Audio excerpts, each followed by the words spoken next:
It's time for the Phil Ferguson Show.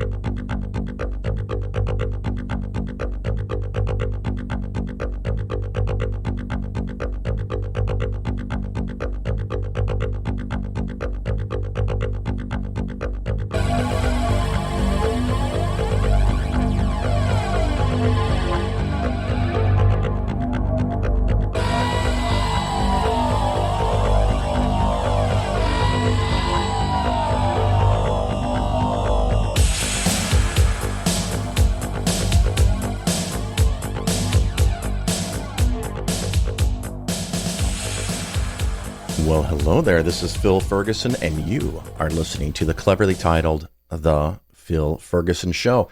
I am recording this on December 7th of 2022, and I'm telling you that because I have a couple of items here that are temporarily relevant. Temporally relevant. Anyway, Georgia Senate runoff. Warnock has won by a good almost 3%.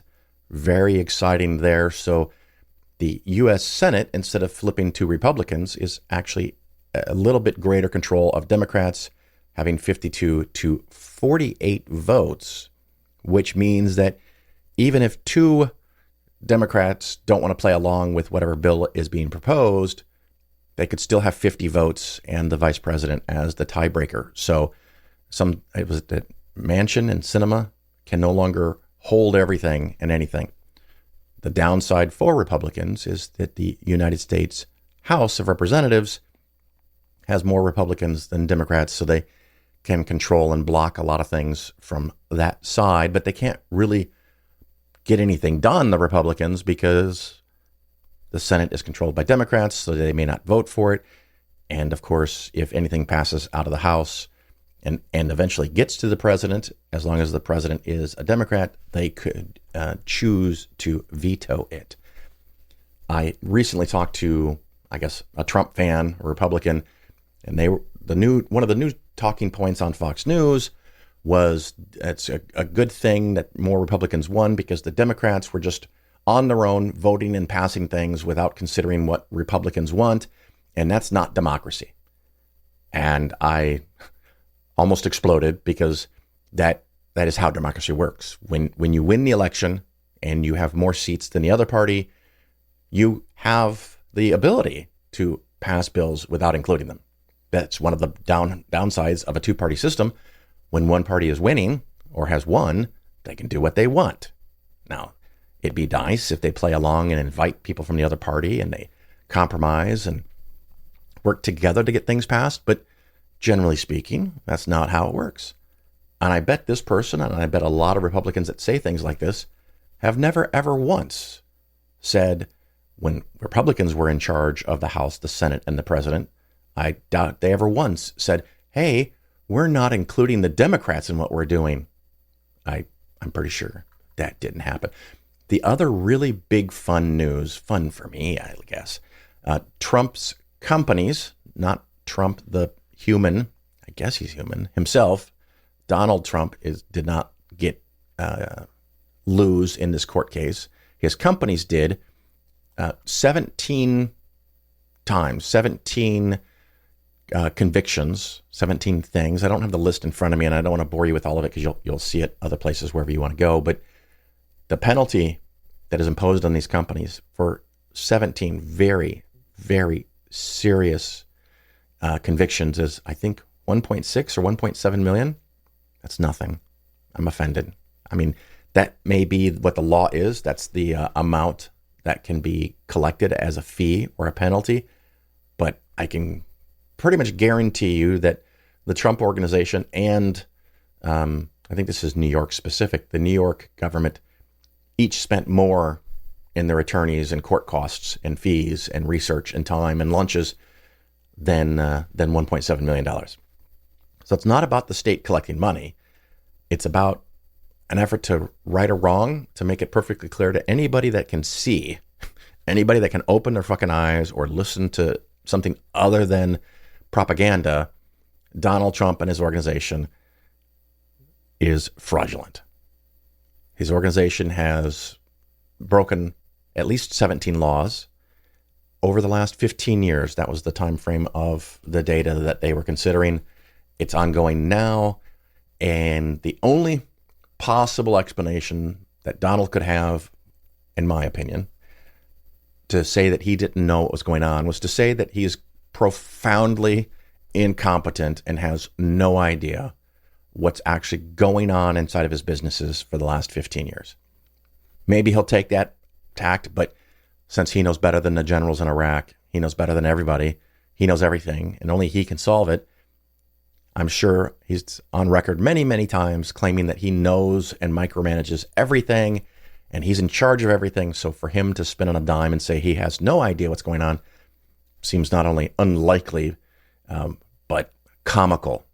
So I look forward for him to come up with some excuses or possibly say, I had no idea what was going on in my companies. Yeah, I'm not going to buy it. So that's a nice thing. And hopefully we can get more convictions, bigger penalties, and I'd like to see some more people in jail because this stuff is going way too freaking slow, for my opinion.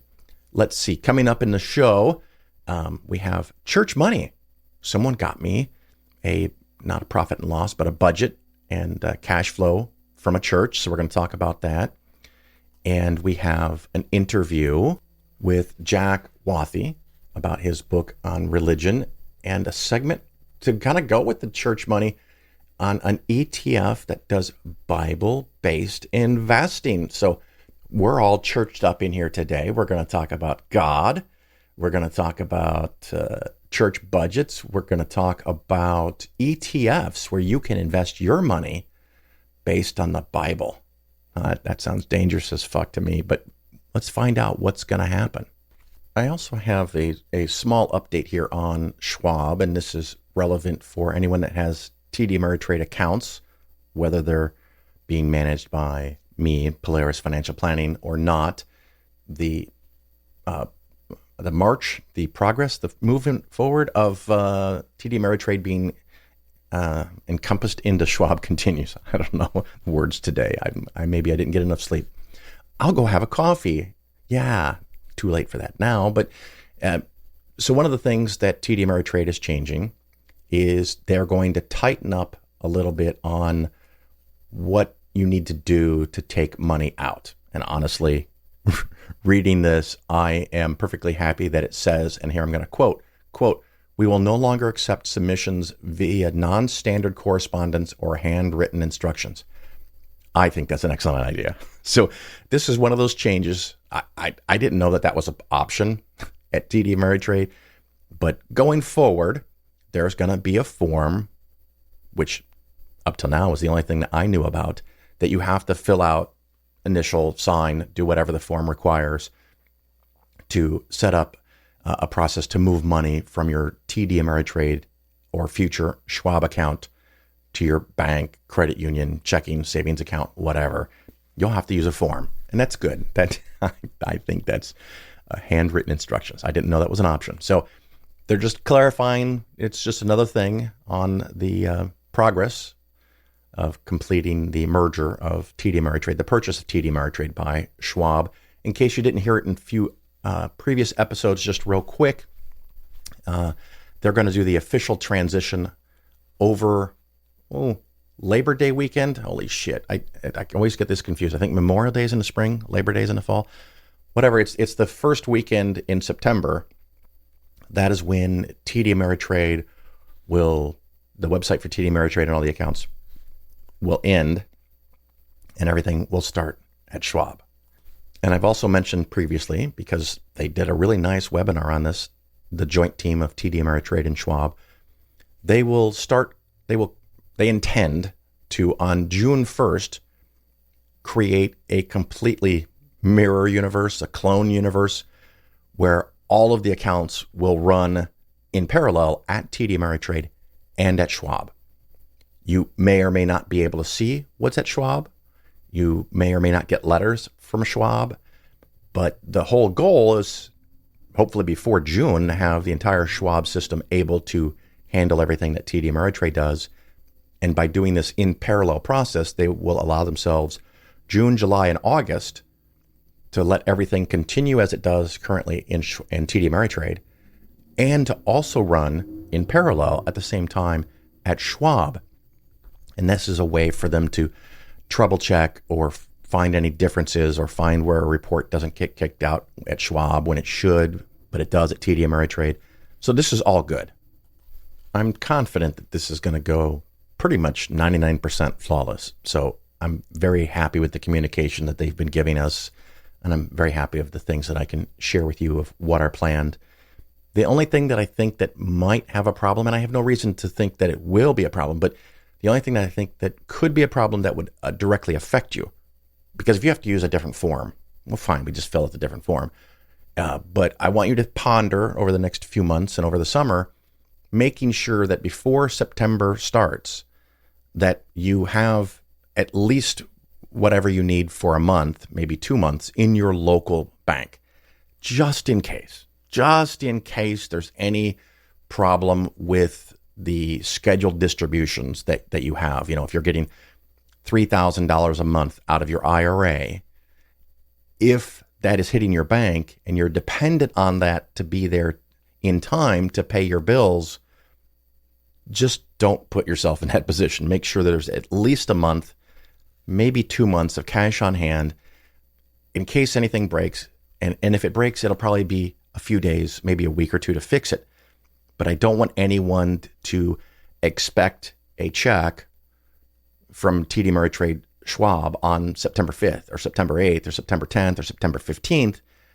And just in case there's a teeny weeny little problem and your check doesn't go out on time, for you to be in the position that you can't pay your bills.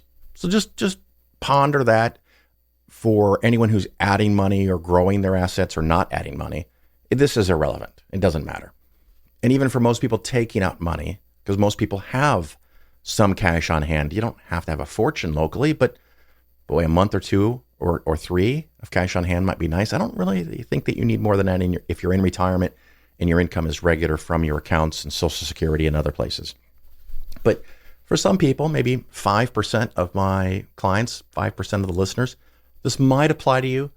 You've got 9+ months, 8+ months to get this figured out.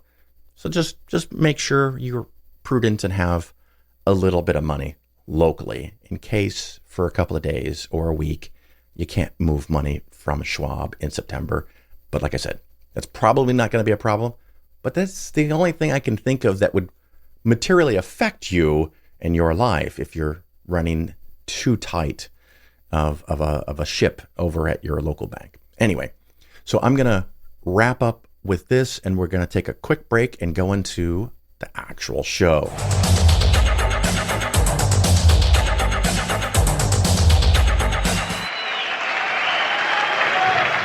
He loves you and he needs money. He always needs money. He's all powerful, all perfect, all knowing, and all wise. Somehow just can't handle money. Religion takes in billions of dollars. They pay no taxes, and they always need a little more. Now, you talk about a good bullshit story. Holy shit.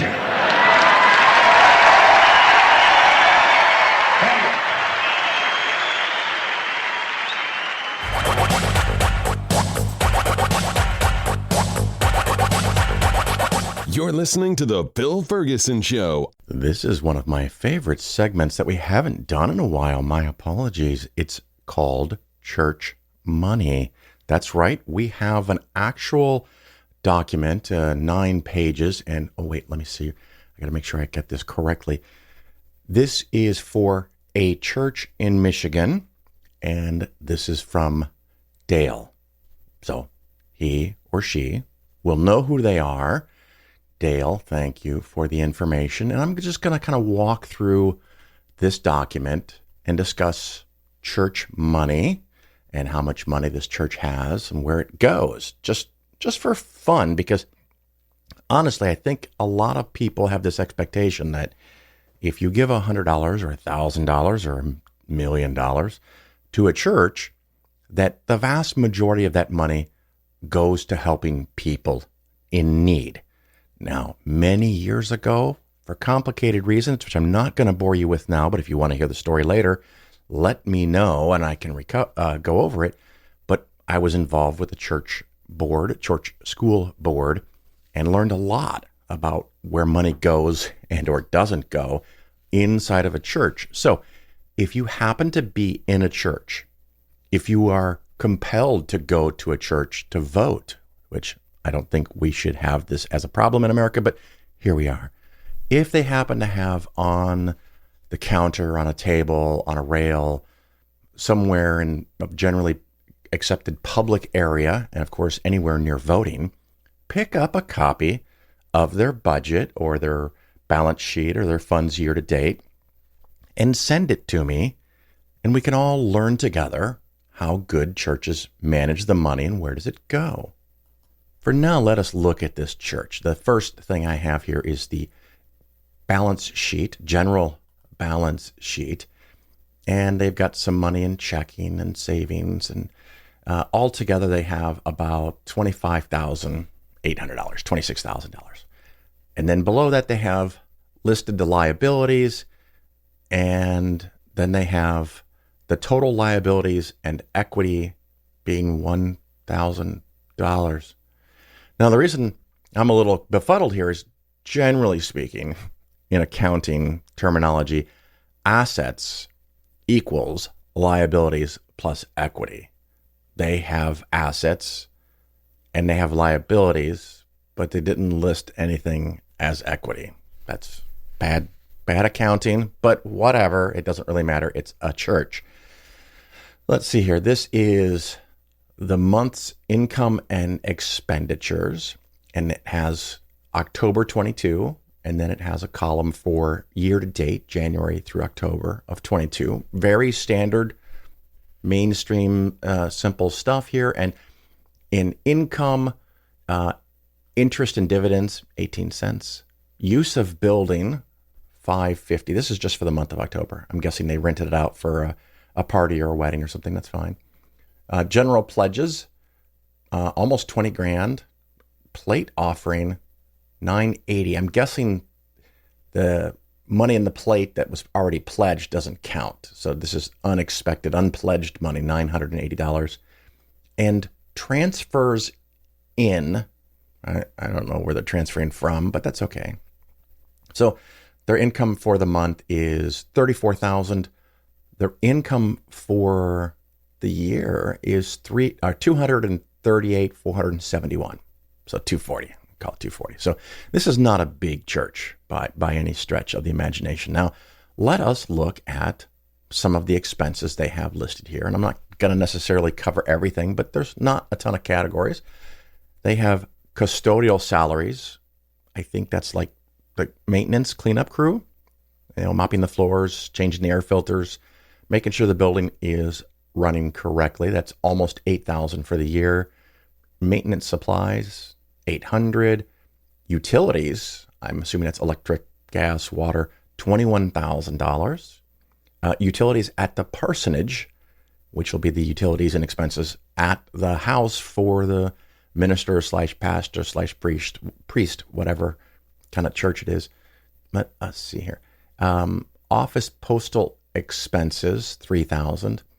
Lay employees salary, $61,000 in salary for 10 months. It'll be a little bit bigger at the end of the year, but I'm guessing that means there's a maintenance person. Well, it's probably, no, that would be covered in custodial salaries, obviously a part-time job. So one really well-paid receptionist. I doubt they paid that much.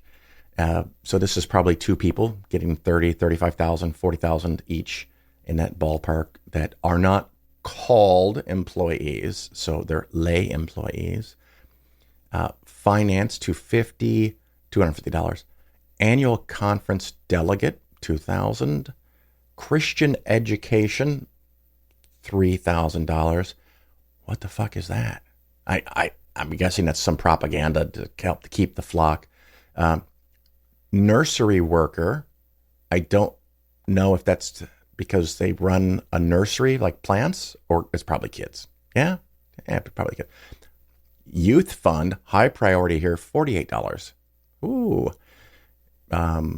Worship expenses, $1,200. Music, I'm assuming for the worship expenses, $1,200. Memorial, $60. Education in services / training, $440. Salaries. Wait a minute. Salaries. I guess, okay. So salaries must be different than lay employees' salary. Salaries is $33,000. I'm guessing this is for the leader of the church, the minister, the priest, the rabbi, whatever it is. Housing allowance, $3,300. Travel expenses, $500.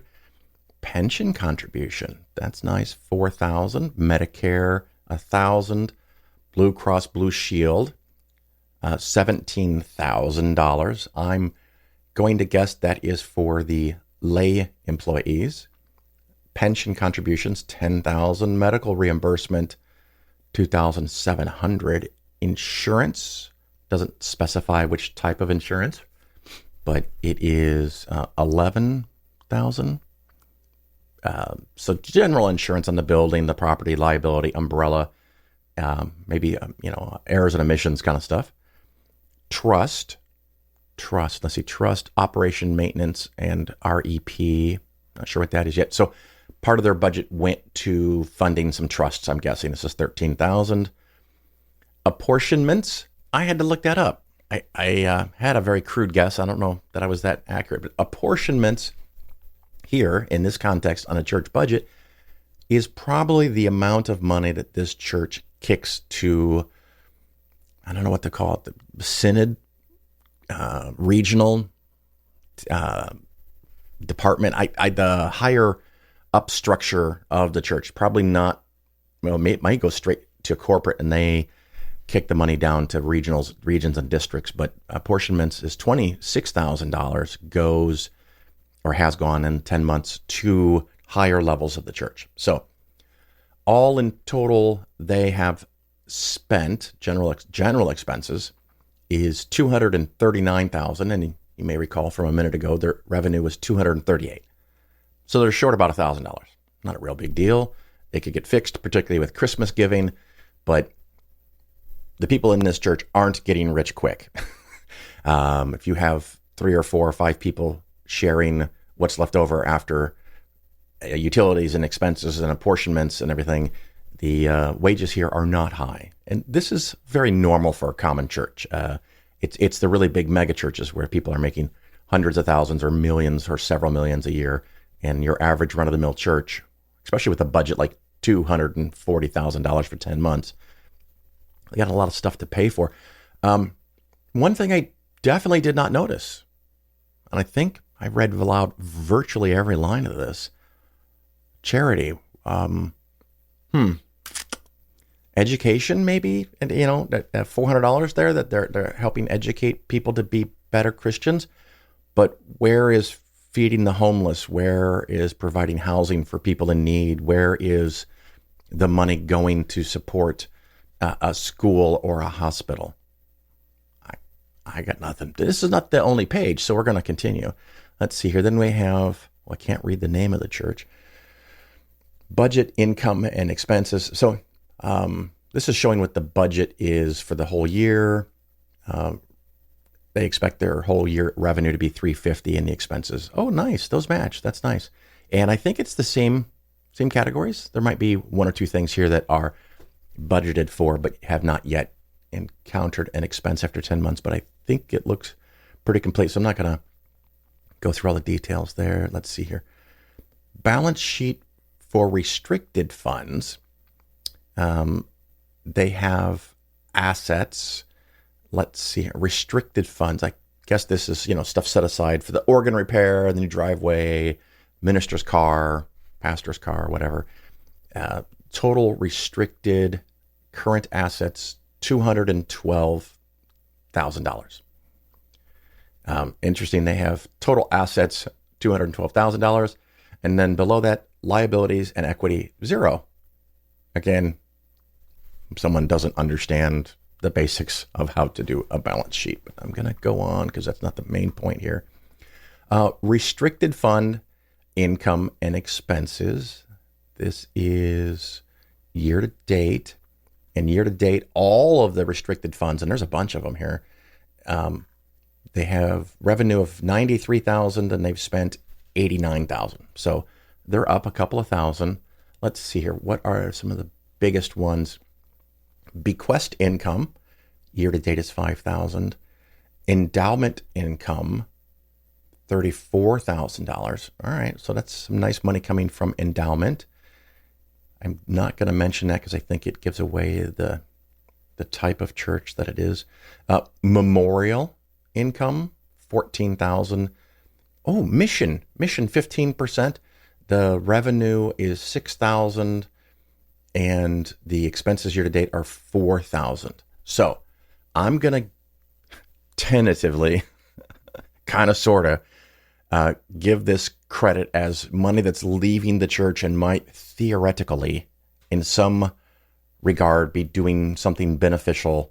Their year-to-date expenses on this is $4,000. So $4,000 is going to the category of mission. So they might be paying for a family to go to Haiti or Guam or South Africa or Arkansas. I don't know. But there's $4,000 going to serve that mission. Now, I don't know what the mission is exactly, but usually when there's a mission, there's someone who's a missionary, and they don't get paid a lot. They get paid very little, but they have expenses, housing, food, stuff like that. So $4,000, I don't even think that's one family on a mission. They're contributing to some kind of mission pool, and the vast majority of the efforts of a mission are to create more Christians. So again, even that's not really helpful too much. Scholarship, $4,000. I don't know what a scholarship's for. I think they're too small to run a school of any size, but maybe they have preschool and kindergarten, and these are write-offs of fees for the school, but it could be for helping students in the congregation go to high school and or college. Let's see here. Social hour expenses. Okay, so there's a restricted category for social hour. That's nice. Well, here's a big one. Let's see. What is this? Trustees. $9,000 to trustees. I don't know if that means to run the endowment, to run a trust, or church people that work on the board, but that's $9,000 for trustees. Again, definitely not charity. Here's one. I don't want to say the name because I think it gives away too much information, but it's $4,000. I don't know what this is for. So I'm going to assume that is potentially going to help somebody somewhere. So it looks like year to date, 10 months here, the most generous that I can be is something like $8,000 out of how big was the budget? 400,000, 300,000, 350,000. And probably most of this is not really helping anybody in need. So let's say $3,000. So that's less than 1% of their budget, their revenue, their expenses. Less than 1% has a realistic possibility of helping somebody in need. Let's see here. They have a building fund. Again, they list their assets, but not liabilities and equity. Well, they do have listed liabilities and equity, but it's zero. So it should be that they have future liabilities of repairs of the building of $316,000, because otherwise, why have all this money in the building fund? Monthly income and expenses for the building fund, not anything really here to talk about. I'm just going to skip by that. Endowment. Okay, so here's endowment. Apparently they have an endowment of $2 million and it has $2 million of assets, and it has no liabilities or equity, which, okay, I've covered that. One more page. Expenses, income and expenses for endowment. Not a whole lot going on other than trust department fee. Now, it doesn't say trustees, it says trust department. So I'm guessing that because the endowment here is $2 million, because this is the page right after the balance sheet for the endowment, They have $2 million set aside in an endowment, which is nice, and they have hired a trust department somewhere in a bank or a trust company, and that person or that organization has been paid $5,500 in the first 10 months. Not the cheapest I've ever seen for an endowment trust department, but honestly, pretty reasonable for a trust department, because they often start at $4,500, $5,000 minimum if you want to set up a trust and have a bank or a trust company administer it, because they have to do paperwork and routines and check to make sure that they're doing what the trust says that they have to do. So the short of it is an annual budget of about $350, money that theoretically is going to help somebody other than an employee, someone in need. It looks like, unless I'm missing something, but even if I'm missing something here and there, it doesn't materially change the fact, because I do know where the vast majority of the money is going. Utilities, building maintenance, the staff and benefits for the staff. At the end of the day, it's less than 1%. And I think I'm being generous there, but let's call it 1%. So this is a church that is giving 1% of its annual revenue to benefit people outside of the church that are in need or hungry or cold. It is Michigan, so it's not going to be too hot, but in the winter it's going to be cold. They're not running a soup kitchen. They're not housing anybody. They're doing churchy stuff. That's what churches do. And so an organization like this, because it's a church, just has to say they're a religious organization and they don't pay any taxes because they're doing so much good for society. And here we see they aren't. They aren't doing hardly anything, at best 1%. So that is an episode of Church Money. If you can find a document at a local church, or not even a local church, but any church that you happen to go into, don't do anything really weird. But if they're publicly available out on a counter or a table or something, particularly if you are compelled to go there to vote or, for a wedding or a funeral, whatever the reason is, if you have to see the budget, grab a copy, scan it in, and send it to me, and we'll talk about it on the show.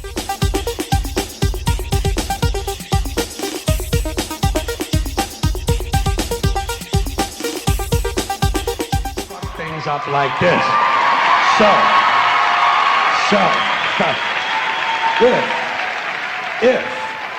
If there is a God, if there is, I think most reasonable people might agree that he's at least incompetent and maybe, just maybe, doesn't give a shit. Doesn't give a shit, which I admire in a person and which would explain a lot of these bad results.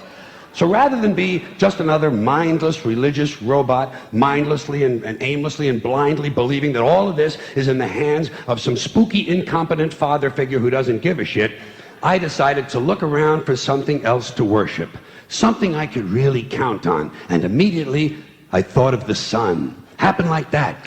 Overnight, I became a sun worshiper. Well, not overnight. You can't see the sun at night. But first thing the next morning, I became a sun worshiper. Several reasons. First of all, I can see the sun, okay? Yeah. Unlike some other gods I could mention, I can actually see the sun. I'm big on that. If I can see something, I don't know, kind of helps the credibility along, you know?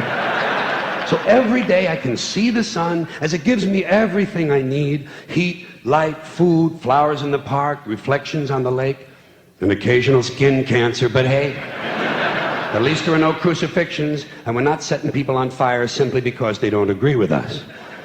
Sun worship is fairly simple. There's no mystery, no miracles, no pageantry, no one asks for money, there are no songs to learn, and we don't have a special building where we all gather once a week to compare clothing. And the best thing about the sun, it never tells me I'm unworthy. Doesn't tell me I'm a bad person who needs to be saved. Hadn't said an unkind word. Treats me fine. So I worship the sun. But I don't pray to the sun. Know why? I wouldn't presume on our friendship. It's not polite. I've often thought people treat God rather rudely, don't you? Asking trillions and trillions of prayers every day, asking and pleading and begging for favors. Do this, give me that, I need a new car, I want a better job. And most of this praying takes place on Sunday, his day off. It's not nice, and it's no way to treat a friend. But people do pray, and they pray for a lot of different things. You know, your sister needs an operation on her crotch. Your brother was arrested for defecating in a mall. But most of all, you'd really like to fuck that hot little redhead down at the convenience store. You know, the one with the eye patch and the club foot, huh? Can you pray for that? I think you'd have to. And I say, fine, pray for anything you want. Pray for anything. But what about the divine plan? Remember that? The divine plan. Long time ago, God made a divine plan. Gave it a lot of thought. Decided it was a good plan, put it into practice. And for billions and billions of years, the divine plan has been doing just fine. Now you come along and pray for something. Well, suppose the thing you want isn't in God's divine plan. What do you want him to do? Change his plan? Just for you? Doesn't it seem a little arrogant? It's a divine plan. What's the use of being God if every rundown schmuck with a $2 prayer book can come along and fuck up your plan? And here's something else, another problem you might have. Suppose your prayers aren't answered. What do you say? Well, it's God's will. Thy will be done. Fine, but if it's God's will and he's going to do what he wants to anyway, why the fuck bother praying in the first place? Seems like a big waste of time to me. Couldn't you just skip the praying part and go right to his will? It's all very confusing. So to get around a lot of this, I decided to worship the sun. But, as I said, I don't pray to the sun. You know who I pray to? Joe Pesci. Joe Pesci.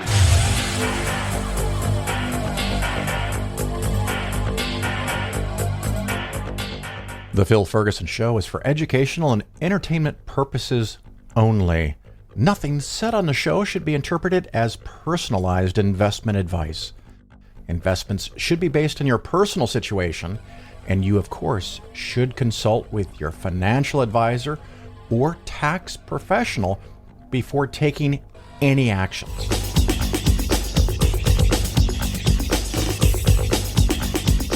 Got a fun little segment for you here. It's about biblically based investing, I think is what they call it. Let me see if I can find.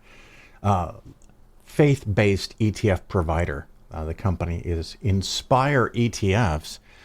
And I came to learn of this because one of the regular show listeners, thank you, by the way, you know who you are, sent me a link to one of their funds, and it's an ETF, but it is the symbol, the letters that you could look it up on Morningstar or other places.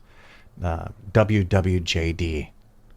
What would Jesus do? Oh, it's so cute. I'm impressed. What would Jesus do? Well, Jesus would tell you to sell all your shit and including your clothes, leave your family and your mom and your father and your kids behind and join him and to take all that money and buy a sword. He would not say, go invest in the stock market. So the question is rhetorical, I guess, I hope. Well, from my perspective, they think they're on to something. But I did look this fund up, and it's an international fund. It seems to be fairly well run, well invested. The expense ratio is 0.69, not the 0.10 or less you can get with really efficient index funds. But it does have another interesting thing here. I've talked about before, and I get a lot of smack back. I don't know, feedback? No, feedback about ETFs and having a spread. And the spread is something that's the difference between the price you pay and the price the other person gets when you buy something. And of course, vice versa, the price you get versus what someone pays when they get it from you. And often in the market, the people that are facilitating those transactions, and it's really complicated, but they make money on that spread because they aren't helping you with your stock trades and your ETF trades for free generally. And so this one has a spread of 0.74%, which means you're going to lose 0.75%, generally speaking, buying it, and another 0.75% possibly, or your share of it, half of it, selling it. And that, of course, is on top of the expense ratio. And if we ever get to a point where more people want to sell than people that want to buy, you might have a challenge selling it, because the perk of an ETF is you can sell it within the business day. One of the problems is that you have to find somebody, and the markets are fairly efficient at that. You have to find someone that actually wants to buy it from you. Whereas with a traditional mutual fund and the subclass of those index funds at Vanguard, you just say you want your money out and they have to give it to you. So you don't have that middleman, you don't have that spread. And sure, for really high volume ETFs, the spread is often very, very small. This company also has another one. They call it the Inspire 100, and its symbol, the reason I picked this is the symbol, BIBL, right? Bible. You got it right, BIBL. So that was cute. And this one is more large cap US stock. So I'm going to compare it here to the Vanguard S&P 500 index, just for reference. And I've got to go to performance. Okay. Has it been around? It's been around 5 years, and it's about 9% return per year over the last 5 years, where the S&P 500 index is 11% per year. And so this is one of the problems with many managed funds and specific funds that have goals and agendas to either beat the market or some social agenda. They underperform, which is why I'm on record saying don't get those types of funds. But in this case, if you had invested in the S&P 500, you could take 2% off per year and just give it to a charity. The 1 year performance on this fund, BIBL, minus 21%. The S&P 500 minus 14%. So 6. Yeah. 6.5. 6.5. It underperformed in the last year, 6.5% compared to the S&P 500. So, not horrific performance, but underperformance. And the underperformance has gotten worse more recently, which is also very common in funds. The other thing I thought was hysterical, and let me see if I can find this place again, on their website. And I thought this was perfectly hysterical. The Inspire website, like I said, they have, 6, 8 different ETFs, but they have this notice that effective August 19th of 2022, it's only a couple months ago, and they've been in business for more than 5 years, and they claim to be the largest biblical-based investing company out there. They used to have the title ESG in every single one of their funds, and they have now renamed them. I think they just dropped the ESG. So I'm going to read from their website. It cracked me up. Inspire Investing, the world's largest provider of biblically responsible ETFs, announced changes to the naming conventions of its suite of 8 ETFs. The change encompasses the removal of the term ESG, environmental social governance, from the fund names. The investment objectives and methodologies behind the funds are unaffected by this change, and all 8 funds will continue to trade under their current tickers. I'm continuing here. Inspire initially adopted the term faith-based ESG back in 2019 to describe their biblically responsible approach to investing and how it applies to biblical worldview to ESG criterion. More recently, due to the pervasive liberal activism under the guise of ESG, the term has received backlash from conservatives and has become broadly perceived as the antithesis of biblical values. To reflect this development of public perception, Inspire publicly renounced the ESG label, explaining their decision in an article published by Inspire CEO, blah, blah, blah. Okay, you get the idea. So they were perfectly happy to throw on ESG when they thought it would help them make money. which again points to this idea that ESG is a marketing term. It's just marketing. That's all it is. And now, from whatever reason, because they're appealing to conservatives or being sold through churches, they now see that there's a potential downside from the ESG label, and they've dropped it due to pervasive liberal activism under the guise of ESG. Oh, no, we don't want that. So again, they're doing the same thing. It's biblically based. They're doing whatever they do, and they promise you things. There is a possibility, though, here that they didn't mention. The feds, the federal government, through the Department of Labor and or FINRA or the SEC, has been talking about the possibility of clearly articulating what ESG means. Because, as I've talked about before, the titles of mutual funds and ETFs is pretty close to meaningless, unregulated. There's a few words that they have to stay away from, but almost everything else they can use, and it can mean anything or nothing. It's marketing gimmick. So this company has the Global Hope Fund. What's this? Faithward Large Cap Momentum. Small Mid Cap Tactical Balanced. So they can use whatever words they want. It doesn't really have an actual meaning in reality. But ESG has been discussed as one of those things that might, at some point in the future, have an actual definition and requirements, so that if you use ESG in the name or maybe even the description of the fund, that you might have to follow new regulations going forward.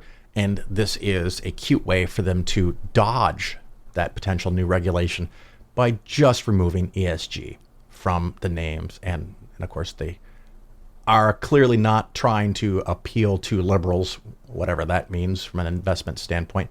But I thought you might find that informative. Inspire ETFs and their biblically based investing. Hope you found that at least slightly entertaining.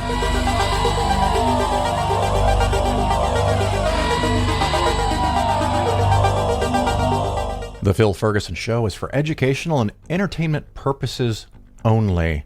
Nothing said on the show should be interpreted as personalized investment advice. Investments should be based on your personal situation, and you, of course, should consult with your financial advisor or tax professional before taking any actions. The longer you live, the more you look around, the more you realize something is fucked up. Something is wrong here. War, disease, death, destruction, hunger, filth, poverty, torture, crime, corruption, and the ice-capades. Something is definitely wrong. This is not good work. If this is the best God can do, I am not impressed. Results like these do not belong on the resume of a supreme being. This is the kind of shit you'd expect from an office temp with a bad attitude. And just between you and me, in any decently run universe, this guy would have been out on his all-powerful ass a long time ago. And by the way, I say this guy because I firmly believe, looking at these results, that if there is a God, it has to be a man. No woman could or would ever fuck things up like this. So, You're listening to The Phil Ferguson Show. Welcome back, everybody. And as promised, I have a very exciting guest for you today. His name is John Wathey. He often goes by Jack, but you want to know that it's John C. Wathey when you go to any good bookstore. He has at least 2 books out, and maybe he can correct me here in a minute if I'm missing something. The Illusion of God's Presence, and the brand new one is The Phantom God. John, a.k.a. Jack, how are you today, sir? I am great. It's a pleasure to be with you. And if you don't mind, I like to save this for the actual interviewee themselves. What is it you do? What are your credentials? Where do you work? That kind of stuff. Okay. Well, I'm retired right now. Awesome. But before that, I was a computational biologist, which in my mind means someone who uses computers to try to solve some interesting problem in biology.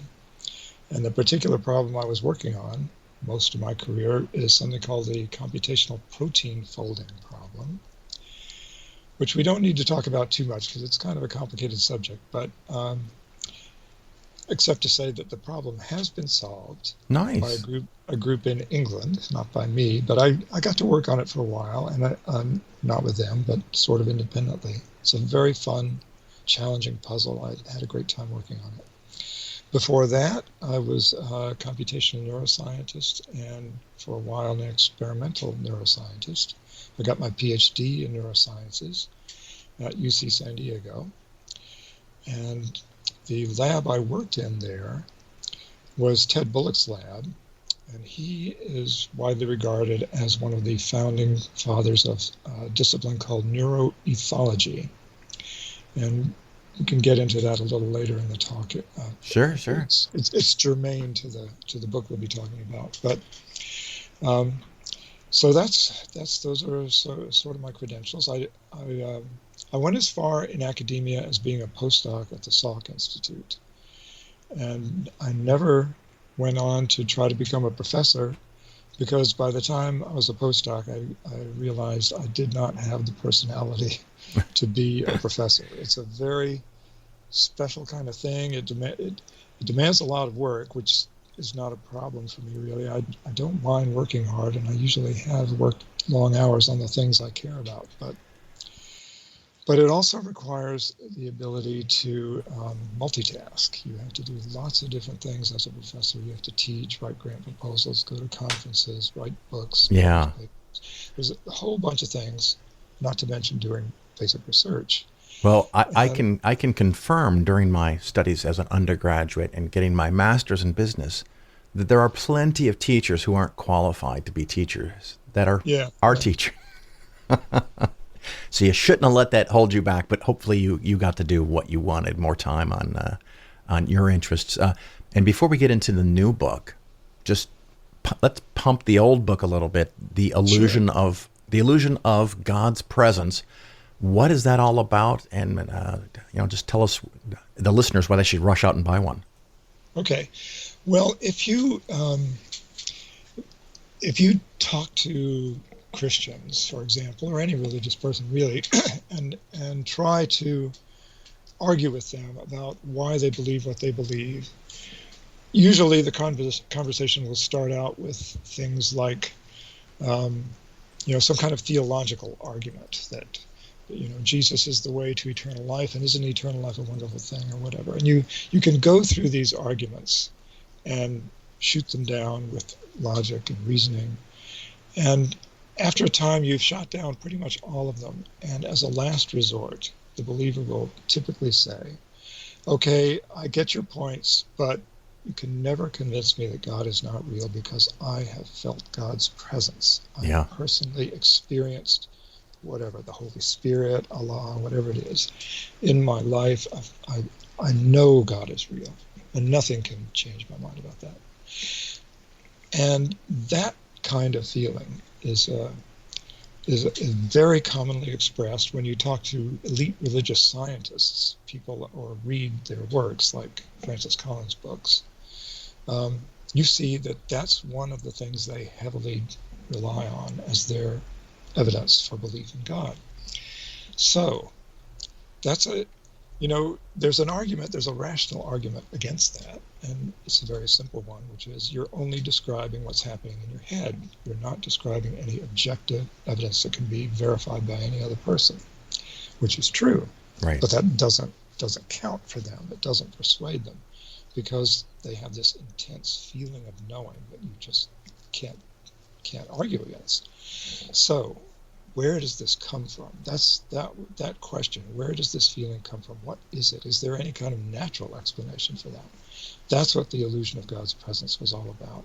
And I was motivated to write it in part because I have felt that sensation of the presence of a vague, loving being out there myself. Even after becoming an atheist, I've had that sensation. So fascinating. I kind of knew what they were talking about. Yeah, that's something that boggles my mind. I've never felt anything like that. I probably never will feel anything like that. it probably would freak me out if it ever happened. But I may not be the average person, not good or bad, different, but different. And so the new book, The Phantom God, and it came out, just weeks ago? About a month ago. Okay. Walk us through that, because I think these two books are, kind of two peas in a pod. They cover a different look at the same problem, but yes. I think they're both independently valuable. Yes, exactly. The first one, well, they're both concerned with what I was just talking about, this feeling of God's presence. But the first one was mostly concentrating on psychological and behavioral ideas and evidence. Sure. The new one mostly concentrates on the brain. What is happening in the brain of religious people during religious experiences or whatever. But the basic idea, and maybe it's time to talk about this a little bit, behind both books is the hypothesis that there is something in the human brain at infancy that makes a newborn infant expect the existence of the mother. And it's not a detailed image of a specific person, the infant's real mother. It's just a vague sense that somewhere out there exists this other being that knows your needs, wants to help you, will help you if you cry out for help. It's basically that. And there's a little more to it than that. The infant knows something about faces and what a face looks like, and that this being has a face, knows something about facial expressions, knows something about the voice. And of course, this idea of the child and the mother, this is not unique to you. This has been studied and researched, and there's other people that think this is how the human mind works. That's correct. And there's a lot of evidence for this too, and I go through that in both books, summarizing some of this behavioral evidence that experiments have been done with newborn infants. So there's a lot of evidence behind this idea, and you can even see it in our primate cousins too. So the idea, though, is that, so what does that have to do with religion or feeling God's presence? And the idea is that the innate circuitry in an infant persists into adulthood for reasons we can talk about in a minute. But for whatever reason, I'm hypothesizing that it persists into adulthood and normally lies dormant. Doesn't really do much most of the time in most adults. But in some circumstances, especially those that mimic the helplessness and desperation of infancy, it can be activated. And when it is, you get this feeling that there is this other person out there, this vague sense that there's something, someone out there who loves you, wants to care for you, wants to rescue you from whatever it is that's causing this desperate helplessness. So that, in an adult, is very often interpreted as a divine presence. That's God is sort of projected into that vague other being. Now, because as an adult, you've heard about God a lot. Yeah. And it's popping into my head. I've heard the story an endless number of times of an adult who is struggling, whether it's addiction, divorce, death in the family, and they find themselves in a position where it's hard to function. They can't get through life. Everything is too awful. And it seems to be often that person meets somebody who's religious and they tell them about God at that time. And it's a very frequent, I don't know if it's common or majority of the time, but it's a very common thing that people turn to religion at that moment. And it kind of seems to match up. Am I just making that up, or do you think that makes sense as well?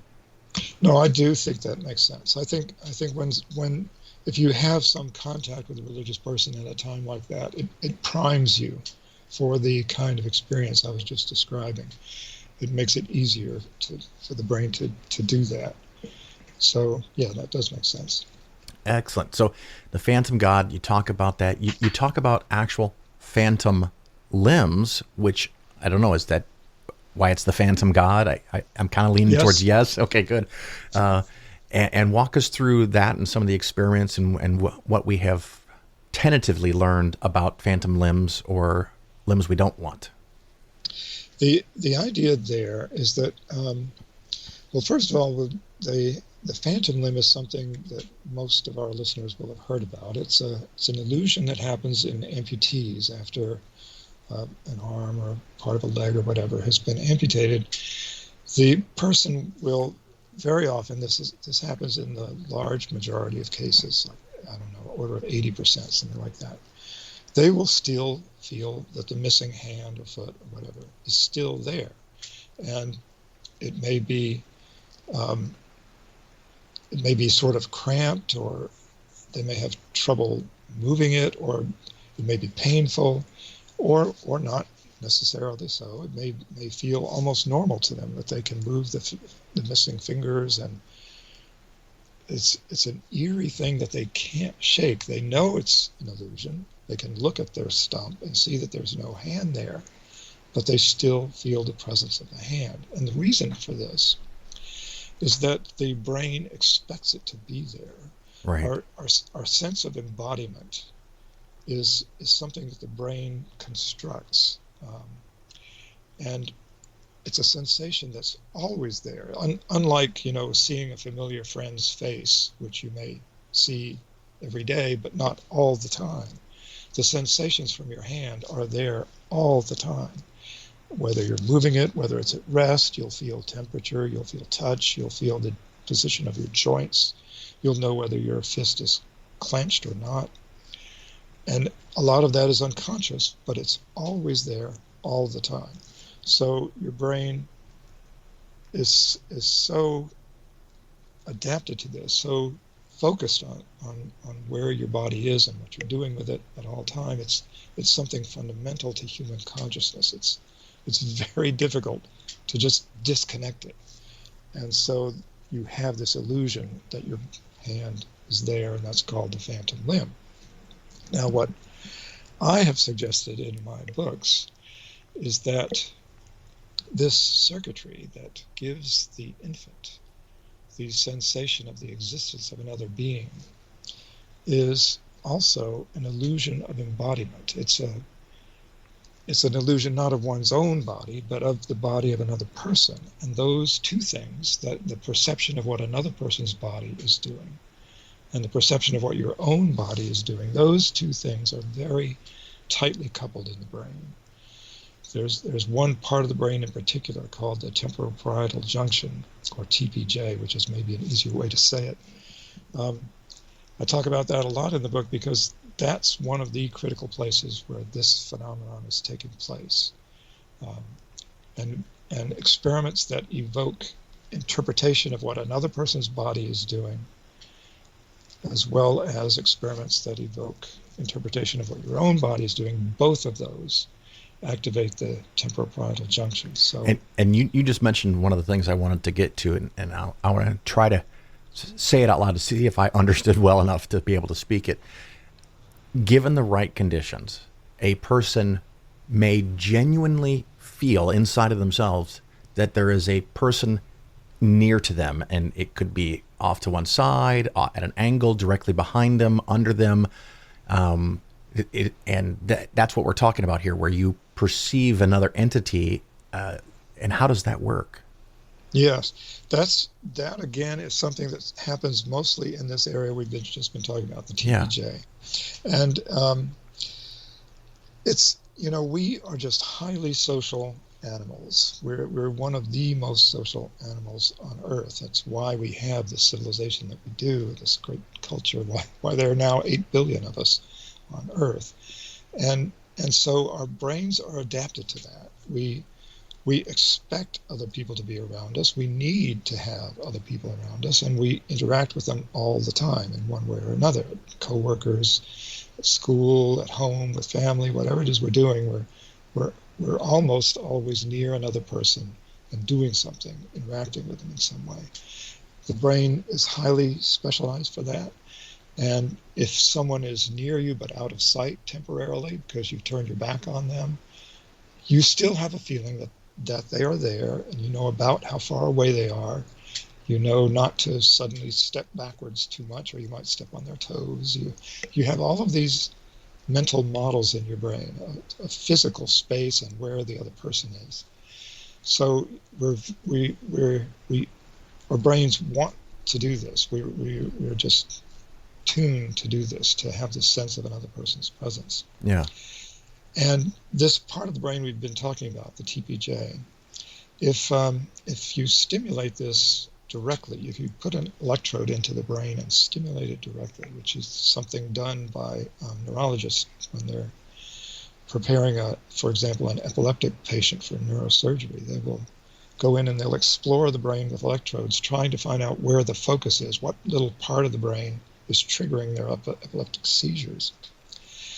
And when they're doing this mapping, if they stimulate the temporoparietal junction in some patients, the patient will report, "Oh, I feel someone behind me on my right," and they might, turn their head and look and try to see the person that they feel is there, and the neurologist will explain, actually that's not happening. There's nobody there. And they'll describe the feeling, and they may have emotions associated with it. They can't tell the doctor why or how they know a person is there. They just say, "I just feel there's someone there, and it's a threatening person, a threatening presence." So this kind of thing can be turned on and off with a switch, literally, if you've got a stimulating electrode in the temporoparietal junction. So that's a fascinating demonstration that this part of the brain does that. This part of the brain can spawn this illusion. It's one of those things that if I'm discussing, arguing, debating, whatever, with a religious believer, and they tell me that they've felt God's presence, they may truly, genuinely believe, and it would be they would not be able to deny the fact that they felt a presence. Now, whether it's a deity or it's part of how the human system works, for them, it's as true as the sun coming up every morning, that yes, they experienced an entity or the sensation of an entity or somebody next to them. And quite honestly, from a mental security or standpoint, or not thinking that you're going crazy, instead of just saying, "I'm making shit up in my head," it might have been God. In some cases, might actually seem like a more rational answer to me. Yeah, or more acceptable, emotionally acceptable. Yeah. Yeah, because I mean, if we grew up in, it'd be fascinating. How do you do this experiment, though? If we grew up in a society that no one ever heard of God, and everyone learned in high school of this phenomenon, this experience, and how it works. That when they had this experience, they would never even think to attribute it to God because they didn't know about a deity or the concept of a deity. I don't know. I'm just kind of taking us off the track here, but it just fascinates me. Yeah. Well, my feeling about that is that if we, this is completely a thought experiment, of course, but if we could do the experiment you just described, where we have a society where no one ever hears about God, the subject is never brought up, and we just grow up and every once in a while have these feelings and these experiences, I would guess that, especially for those people who have those experiences in times of crisis and desperation and helplessness and so on, it would not just be a feeling that there's another person there, but it's a feeling that there's a savior there. It's a feeling that someone is there who has the power to help you and wants to help you and loves you and is responding to your desperate need. There's a whole panoply of emotions that come with that. And again, I think that comes from this model that's there from infancy. Because of those emotional attributes of that feeling under those circumstances, it would be very easy for them to start making up supernatural beliefs to go with. Well, I'm just thinking from an evolutionary standpoint, and I'm just making shit up here. But if every infant that was born rejected anyone and everyone that's around them and inherently distrusted them and didn't want their support or assistance, and kind of, even though they wouldn't necessarily understand it conceptually, wanted to go it alone, they're not going to live very long. Right. Exactly. And so that difference, that variance, would be kind of bred out of the population, Yes. where the ability to kind of say, okay, there's someone here for me. I just do or follow or go along with whatever they're telling me to do because that's how I live, is probably much more likely to allow you to live to adulthood, at least to get you to your teenage years where that all changes for a while. Right. But that may be, like you said, dormant and staying behind. And is that directly tieable to this idea? Has that been tested? Are we just hypothesizing and you've proposed ideas that people could check for? How far are we in this process?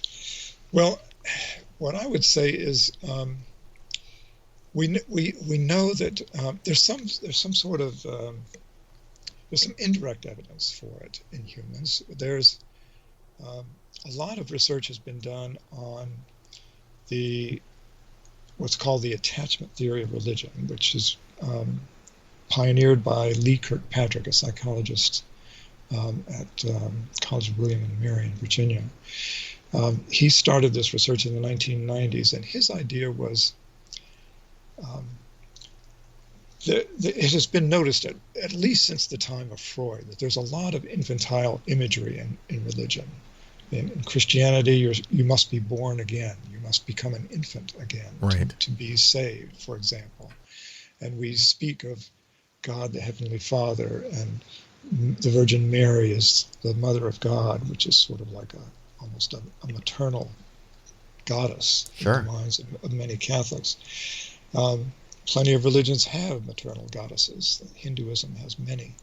So there's a lot of infantile imagery in religion, with the believer cast as the helpless infant and God as a superparent of some kind. So Freud pointed that out a century ago, but didn't have a very good explanation for it. Kirkpatrick also noticed it, and instead of Freud's ideas, he turned to the attachment theory of John Bowlby and Mary Ainsworth, who were interested in how an infant, or not really so much infants as toddlers. They were more interested in slightly later years, from, say, age 1 to 3, especially that period. Toddlers at that age develop very strong emotional attachments to their parents, which can be seen in their behavior. They're now old enough that they can walk and move around and make decisions as to who they want to cling to and where they want to go. And when you study that, you can see that there are different patterns of attachment that develop between a toddler and the parent, depending on how the attachment figure, the parent, reacts to the infant. And they developed a whole theory behind this and did a lot of empirical research. And there are several categories of kinds of attachment, but the two broad ones are insecure and secure attachment. And in secure attachment, the infant can depend on the parent is both responsive to and sensitive to the needs of the infant and is available when needed and so on. So trustworthy and responsive is the behavior of the parent, and the child comes to see himself or herself as lovable and worthy of love, and sees other people as trustworthy. That's secure attachment. Insecure attachment is kind of the opposite of that, where the parent is not reliable, not trustworthy, not responsive, sometimes maybe even threatening or fearsome, unnecessarily punishing, whatever, or neglectful. And in those cases, the insecurely attached person grows up feeling unworthy of love and feeling that other people are not trustworthy. So what Kirkpatrick tried to do was to say that, well, maybe we should think of this infantile aspect of religion as something that comes out of the attachment system of early childhood. And if that were so, if God were seen to a religious believer as an attachment figure in the way that a parent is to a small child, then you would expect that their patterns of attachment behavior might be reflected as children with their parents, might be reflected in how they relate to God, how they see God, whatever. And even the question of whether they become religious or not. So he studied that. There's been a lot of empirical research done on that, and there are very interesting and statistically significant correlations between the way a person is religious as an adult and their attachment history as children. But it's a complicated story that emerges. Absolutely, because there's always just, people are different. There's variance within humans. Yes. And it's not all one thing or another. Right. And one of the patterns of attachment that emerges that's kind of a puzzle is that for insecure, the main finding of all this research is that there's an interaction between the attachment security of the person as a child and the religiousness of the parents. So that securely attached adults, that is adults who were securely attached to their parents, tend to have religiousness similar to that of their parents.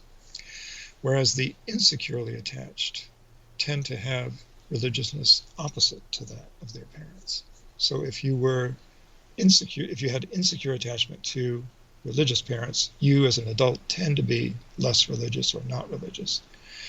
And if you had insecure attachment to non-religious parents as an adult, you would be slightly more likely to become religious yourself.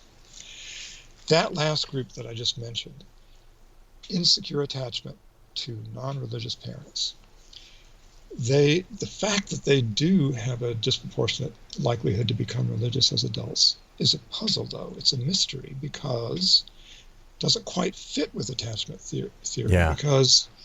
Because they, having had an insecure attachment to their parents, grow up as adults feeling unworthy of love themselves and feel that others are not trustworthy. So they don't trust others and they feel unlovable.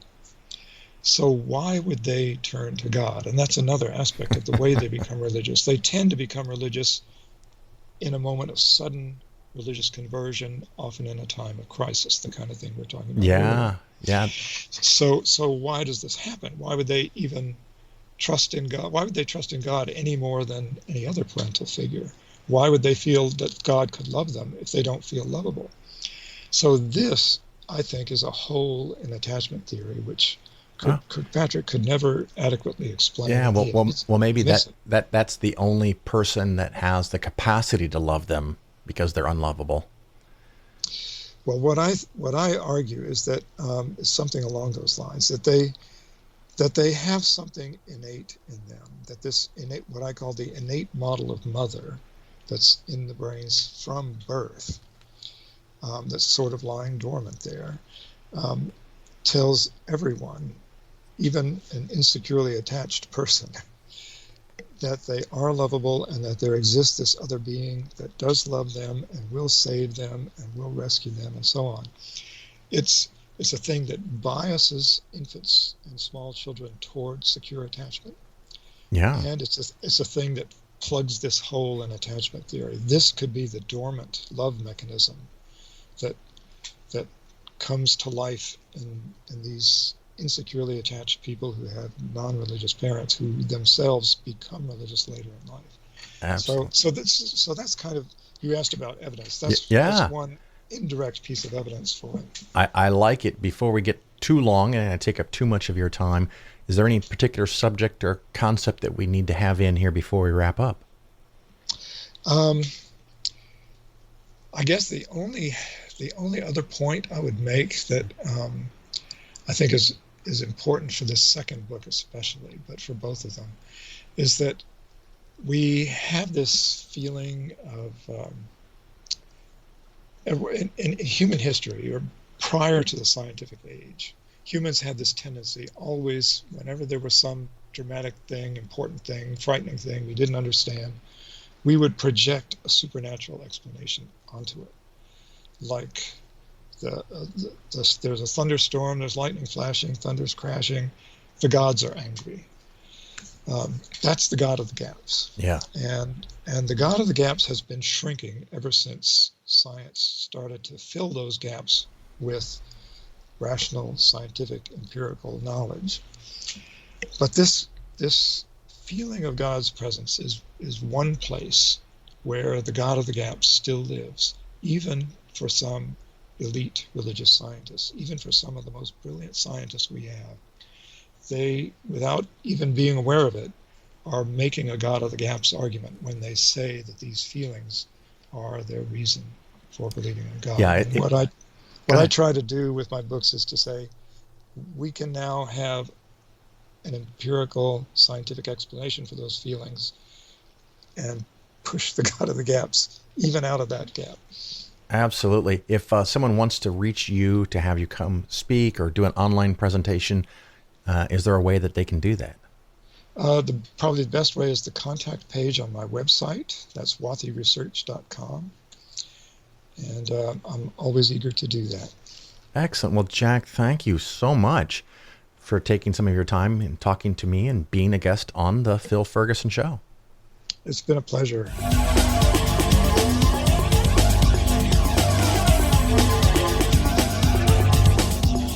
As always, I'm delighted that you're listening to the show, and thank you so much for being here. A few people have asked for updates, particularly on my water situation in the new Florida/Orlando house. I don't think I've gone over some of the details here, but possibly a repeat. We had a company come, a representative for a company, a highly commissioned salesperson who put on a show in our kitchen, at the kitchen sink, with little beakers and vials and stuff, and wanted to sell us something like a $5,000 or $6,000 water filtration system. Well, we decided to actually use a testing company to test the water, and I think it was over $200, maybe even $250. But the problem with everyone else that wanted to test my water, they had something to sell. So this company has a higher price because they're not selling me anything. They just do testing and only testing. Thankfully, nothing really bad in the water, but the things that were most likely over what you would find as your acceptable levels, for the most part, was chlorine byproducts. So that is what my good friend Mike, who is the doctorate in, I think, water engineering, like electrical engineering, but he's an engineer in water and nationally known for that. He predicted that my water, because of Florida, it would be chlorine byproducts. So I bought a system. Oh, so the horse and pony show guy wanted 6,000 and then 3,000 and then 1,600. And I hate that kind of sales tactics stuff. You just tell me what the price is to do the job right. But anyway, I bought a system off of Amazon, came in a box a few weeks ago. And let's see here. I think it's called the Express Water Whole House Water Filter 3-stage water filtration system. It has filters. Oh, it has a sediment filter, a coconut shell carbon filter, and 1-inch connection. And it has little pressure valves above each filter that help you determine if it's starting to slow down your water flow or decreasing the water pressure because it's getting dirty, it's getting clogged. So one of the reasons for a system like this is it was small, easy to get, and I can change the filters and I can even change out the filters. There's 3 filters and 3 valves on this. The 1-inch connection was promoted because it won't slow down your water. So once it was connected, now keep in mind, this is with the fresh, brand new filters that aren't clogged at all. And if it changes, 6 months or a year from now, maybe I'll give you an update, especially if someone asks for it. But for now, once it got hooked up, what I did to test the water pressure and to see if this affected, and I should have done a test before it was installed so I could see the difference. So I can only tell you the pressure after it was installed. So I turned on the garden hose to the pool to add a little water to the pool at full volume. I turned on 3 showers at full volume and I turned on 5 sinks at full volume, and I could notice a little decrease in the water pressure. So I guess what I'm saying, in case it wasn't clear to you, that's fine. I don't normally expect to be filling the pool, running 3 showers and 5 sinks all at maximum flow rates at the same time on a frequent basis. The odd thing is, I'm guessing the average person in the United States of America doesn't have 3 showers and 5 sinks and a pool to fill at the same time. So for almost everybody, this thing is going to work. I just looked it up on Amazon to make sure I said the right things about it.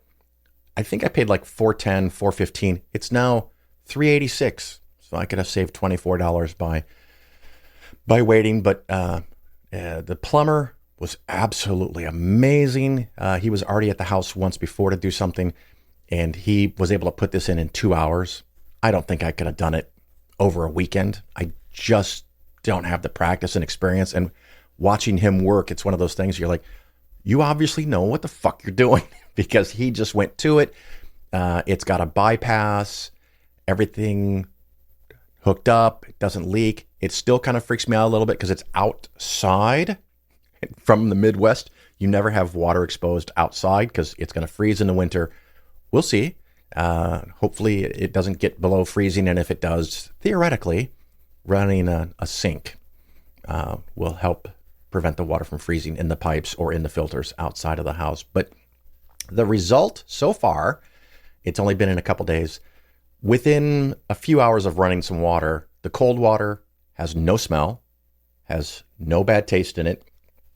Absolutely delighted with the result. I cannot yet say that for the hot water.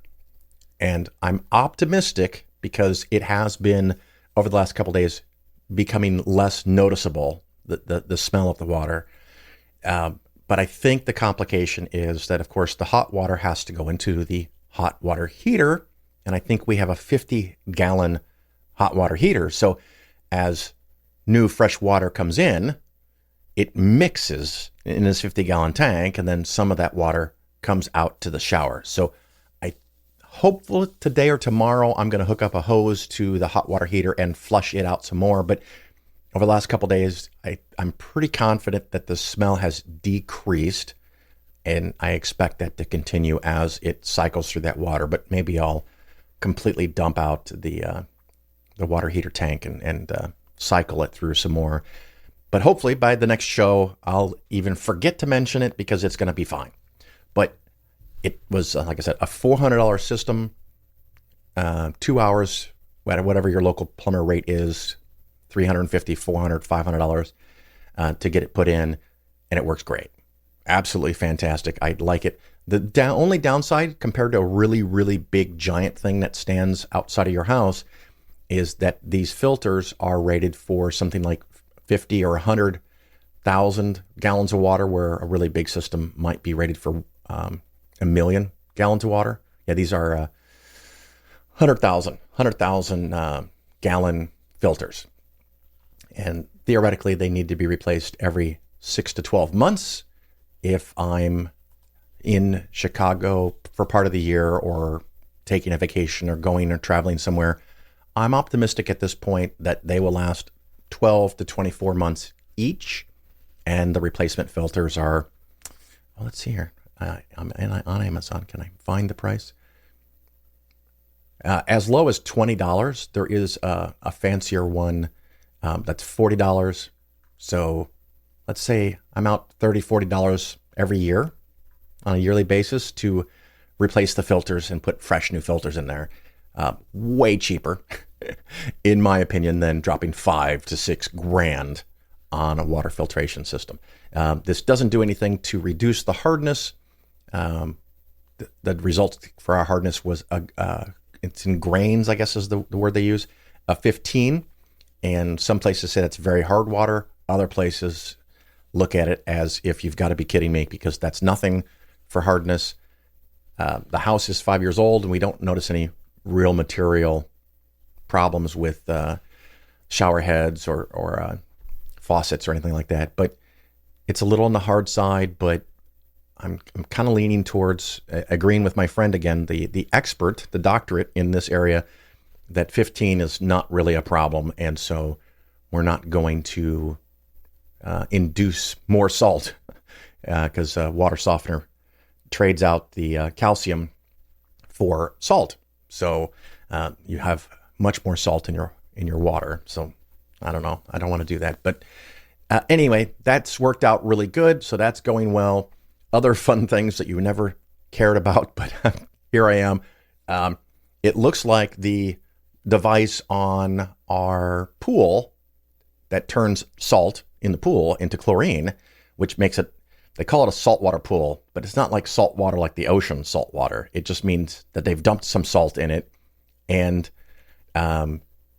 it goes through this little device, and it breaks up the salt into sodium and chlorine, right? So you don't have to add chlorine directly to your pool, which is really nice because chlorine's kind of nasty shit, even pretty well diluted.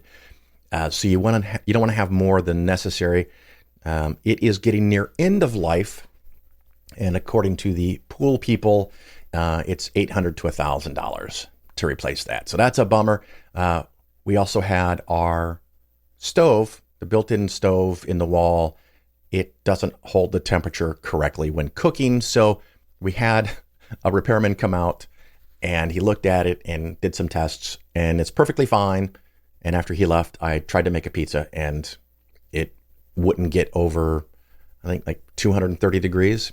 So the pizza didn't cook correctly. So we're probably going to have to get a new device to break down the salt into sodium and chlorine for the pool, and a oven for the house. I mean, these are frustrating and annoying expenses that I hadn't anticipated, but I'm okay. So it's just a little time consuming and taking away some of the money I didn't plan on or necessarily want to spend. But otherwise, the house is going great. It's absolutely fantastic to hop in the pool in December. We'll see if I can make it to the end of December or January. We're going to find out if the pool can stay warm enough with the roof-based solar panels, passive water heating panels on the roof. But otherwise, things are fantastic.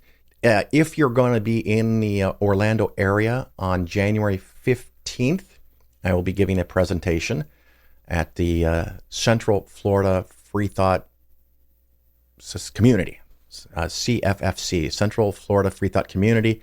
And of course, I'm going to be a sponsor for their conference in March, which might be a really good time for you to come to Orlando, go to Free Flow Conference, spend an extra day at Disney or Universal Studio, or drive over to Space Coast and enjoy some Florida. So I'm going to wrap up because the show, once again, is too long, but hey, we're having fun.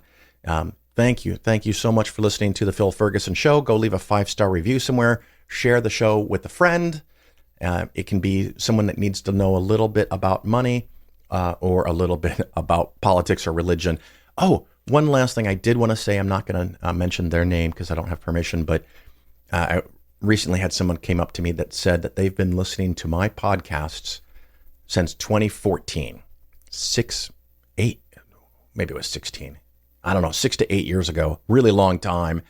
And they were very kind and had some very nice words to share, and indicated that they have done materially better with their investments than they would have without some of the content in my show, and that they are on a successful path to retirement at a reasonable time, at a reasonable age. And they just wanted to share that something that I'm doing helped them and made their life better. And I can't be more honored. I thank you. I really do appreciate a comment like that. Really motivational to keep doing what I'm doing for the purpose of helping people. And the secondary purpose, of course, the shameless self-promotion of my business, Polaris Financial Planning, which is how I pay my bills. So anyway, thank you again for listening. And I do hope to see you out there somewhere in person. Until then, ciao.